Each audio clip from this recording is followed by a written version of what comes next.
quiet hotel room in Chicago. A young American man named Jake sat on the edge of the bed, scrolling through his phone. The room had an unsettling quiet, a silence that seemed to hang in the air.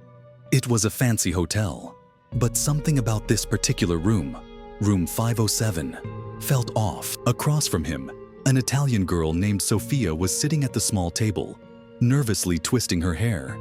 They had met on a dating app and decided to meet up during her visit to the city.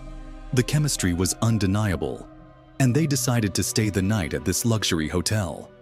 They were excited, but little did they know, they had made a terrible mistake. The evening began innocently enough, with laughter and drinks, but when they decided to explore the hotel, things took a dark turn. They stumbled upon an old, unused part of the hotel, forgotten and barely lit. Curiosity led them into a hidden, locked room. Room 507, marked with strange symbols and an eerie chill in the air. It felt wrong, but they pushed forward, laughing nervously. Once inside, the atmosphere changed. The air grew colder, and a strange pressure filled the room. Suddenly, the door slammed shut behind them, and the lights flickered.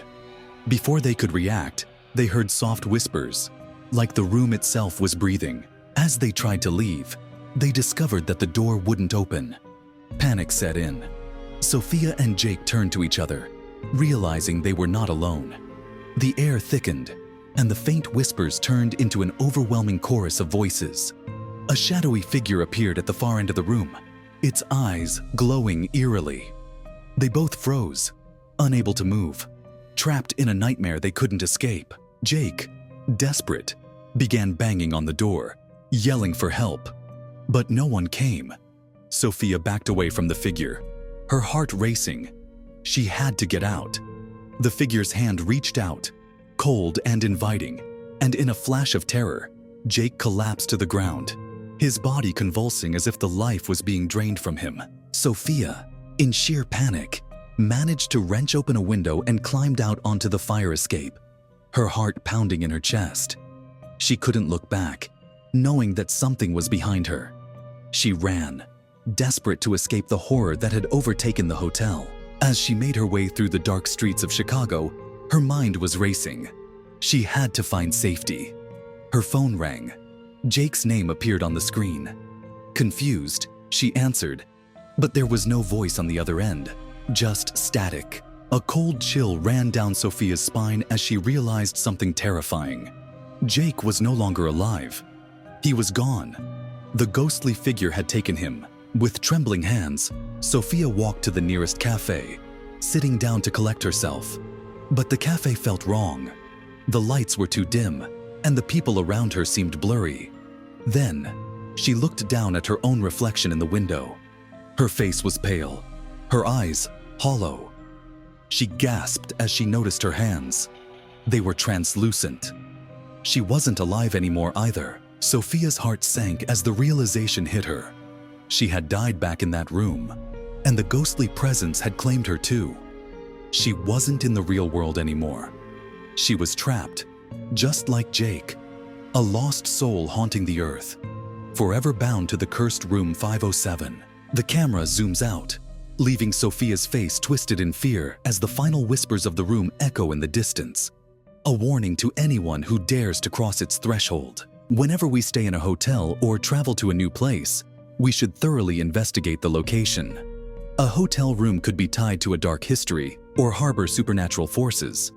In this story, room 507 was a cursed place that claimed both of them, so we must always be cautious and make wise choices to avoid hidden dangers.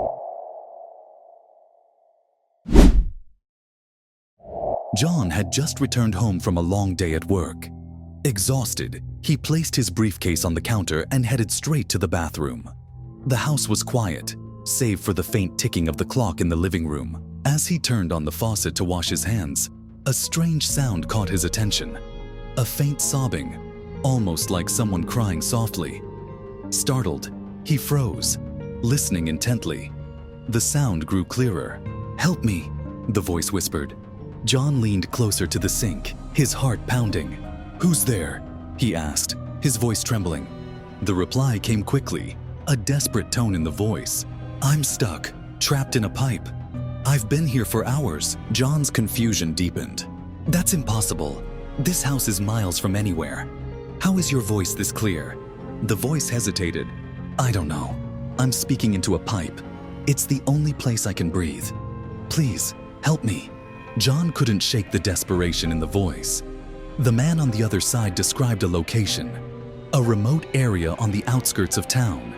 Against his better judgment, John grabbed some cash, a flashlight, and his car keys, determined to help.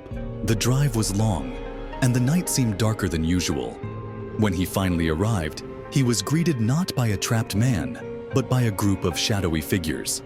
They surrounded his car, taking everything: his wallet, his phone, even his car itself. Beaten and broken, John limped home on foot, his mind racing. Once home, John returned to the bathroom, anger and frustration boiling inside him.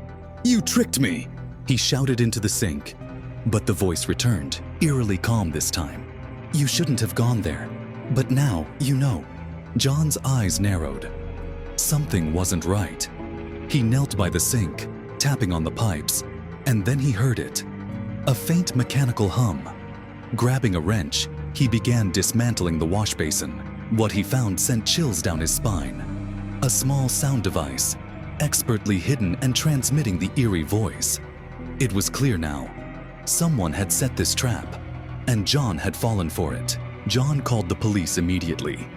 Using the device, the authorities traced the signal to an abandoned warehouse. Inside, they discovered a gang operating a sophisticated setup with hidden cameras, voice modulators, and similar devices planted in homes across the city. The gang's method was chillingly clever. They used these devices to lure unsuspecting homeowners into traps or gather private information to plan robberies. Weeks later, John stood in his newly bought home, carefully inspecting every corner. He installed his own security system, ensuring no hidden devices could ever invade his space again. When buying a house, he warned his friends, always check for hidden cameras or suspicious devices. You never know who might be watching. It was a chilly autumn afternoon when Alexa's life took a drastic turn. She was a bright and ambitious college student, studying in a prestigious university in the USA. On that fateful day, she was playing with her friends in the college playground. The sun was shining bright, casting a warm glow over the lush green grass. Alexa was laughing and joking with her friends, enjoying the carefree atmosphere. After a while, she sat down on a bench, feeling tired from the exertion. Her friends threw a ball at her in jest, and she threw it back.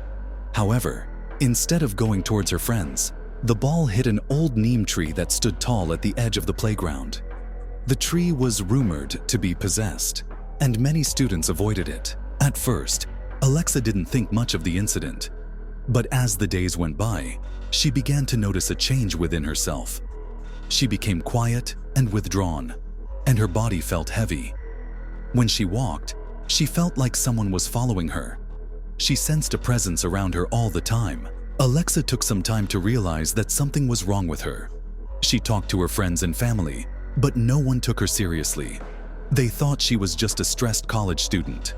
However, Alexa knew that something more sinister was happening to her. She would wake up in the middle of the night and hear strange noises in her room. She would see something in her room, watching her.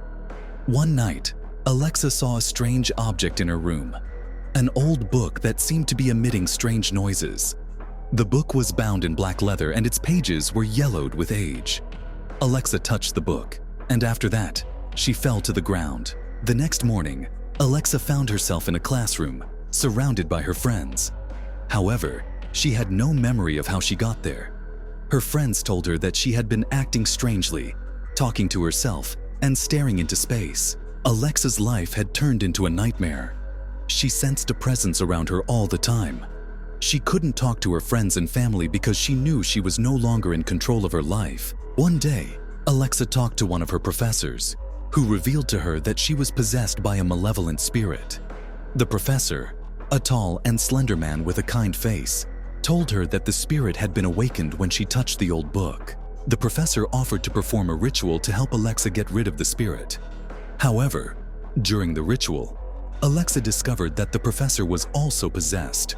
The spirit inside him wanted to do something dark to her. The professor revealed a dark plan to Alexa, which included black magic and calling other spirits through a procedure.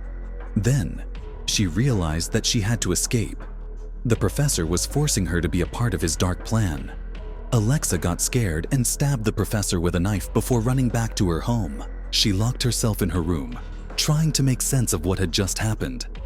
She sat down and wrote in her diary, describing her miserable life and how she had lost control. As she wrote, Alexa felt a presence around her, watching her. She knew that she was running out of time. The spirit was getting stronger, and she knew that she would soon be consumed by it. In the final pages of her diary, Alexa wrote, "I have lost my life. I sense a presence around me all the time. I am no longer in control. I am trapped in this body, and I don't know how to escape." After that, Alexa's diary ended abruptly. The diary remains in her room, a testament to her tragic story. Still, nobody knows, not even her family, how Alexa lost her life and what was the reason behind it. However, after reading the diary, which conveyed deep pain in her words, her family realized that Alexa's life had become a living hell. The room where Alexa spent her final days remains untouched, a shrine to her memory. The diary lies open on her desk, a haunting reminder of the terror she endured.